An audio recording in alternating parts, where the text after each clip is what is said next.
હમીરપુર દૂધ મંડળી ખાતે સ્વચ્છતા અભિયાન માલપુર તાલુકાના હમીરપુર ગામે 2 ઓક્ટોબર ગાંધી જયંતિ નિમિત્તે સ્વચ્છતા અભિયાન યોજાયું હતું। સ્વચ્છતા એ જ પ્રભુતાના સંદેશ સાથે દૂધ મંડળી ખાતે કારોબારી સમિતિ અને સભાસદો દ્વારા સફાઈ અભિયાન હાથ ધરવામાં આવ્યું હતું।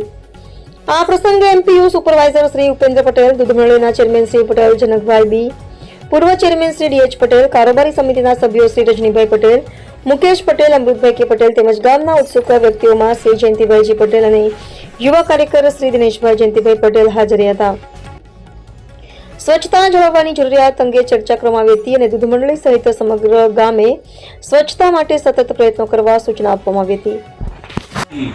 ઉપેન્દ્ર પટેલ તારીખ 2/10/2025 રોજ હમીરપુર દૂધ ઉત્પાદક સહકારી મંડળી લિમિટેડના 2 ઓક્ટોબરના નિમિત્તે ગાંધી જયંતિના નિમિત્તે આજરોજ સ્વચ્છતા અભિયાન નિમિત્તે હમીરપુર દૂધ ઉત્પાદક મંડળીના ચેરમેન શ્રી તથા કમિટી સભ્યો અને સભાસદ ભાઈઓએ આજે હમીરપુર દૂધ મંડળી ખાતે સ્વચ્છતા અભિયાન કાર્યક્રમ કરેલ।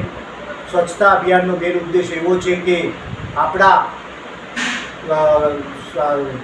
ભારતના રાષ્ટ્રપિતા ગાંધી જયંતિના નિમિત્તે આજે પૂરા દેશની અંદર સ્વચ્છતા અભિયાન ચાલે છે, તેમાં સહકારી માળખાની અંદર પણ આ સ્વચ્છતા અભિયાન કરવું જોઈએ અને દૂધના વ્યવસાય સાથે આપણે સંકળાયેલા છીએ ત્યારે આ દૂધની ક્વોલિટી સ્ટાન્ડર્ડ સારી આવવી જોઈએ। તે અનુસંધાનમાં મંડળીની અંદર ટોટલી સ્વચ્છતા અભિયાન કરવું જોઈએ। તો આજરોજ અમે સુંદર કામગીરી કરી છે તે બદલ હું ખૂબ આભાર વ્યક્ત કરું છું।